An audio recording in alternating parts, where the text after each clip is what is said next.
এখানে বসো তোমরা সবাই, তোমাদের আজকে কিছু দরকারি কথা বলি। তুমিও বসো। দেখো, তোমরা সবাই এখানে একসাথে পড়ো, তোমরা সবাই কিন্তু বন্ধু। আর ছেলে মেয়ে এগুলোর কিন্তু কোনো আলাদা করে ফারাক করা যায় না, তোমরা প্রত্যেকে বন্ধু। আর ওর যে খেলতে গিয়ে জামাটা ছিঁড়ে গেছে, সেই খেলাটা কিন্তু তোমরা সবাই একসাথেই খেলছিলে। তোমাদের যে কারোর হতে পারতো, তোমাদের উচিত কি ছিল যে ওকে আরো আমাদের কাছে নিয়ে যাওয়া, ও যাতে সেফ ফিল করে সেটা দেখা। তা না, তোমরা কি করলে? তোমরা এখন ছোট আছো, কিন্তু এর পরের বছর তো হাই স্কুলে যাবে। আর প্রত্যেকটা ছেলের উচিত প্রত্যেকটা মেয়েকে সম্মান করা, প্রত্যেকটা মেয়ের উচিত প্রত্যেকটা ছেলেকে সম্মান করা। তোমরা স্কুলে আসছো, পড়াশোনা করছো, এগুলো তো আগে জানতে হবে। বলো, দেখছোই তো আশেপাশে কত কিছু খবর শুনতে পাচ্ছ।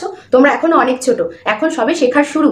এখন থেকেই তোমরা শেখো যে প্রত্যেক মেয়েদের কিন্তু তোমরা সম্মান করবে, চেষ্টা করবে তাদের সেফ ফিল করানো, বরং তাদের উপর হাসাহাসি করবে না। তাদের যদি কখনো কোনো বিপদ হয়, তাদের হেল্প করার চেষ্টা করো। সেটা যদি না করতে পারো, অন্তত তাদের উপর কখনো হাসাহাসি করবে না। মনে থাকবে? হ্যাঁ আন্টি, মনে থাকবে। প্রীতি, তুমি আমার সাথে চলো, কোনো ব্যাপার না, আমি এক্ষুনি তোমার ড্রেসটা ঠিক করে দিচ্ছি।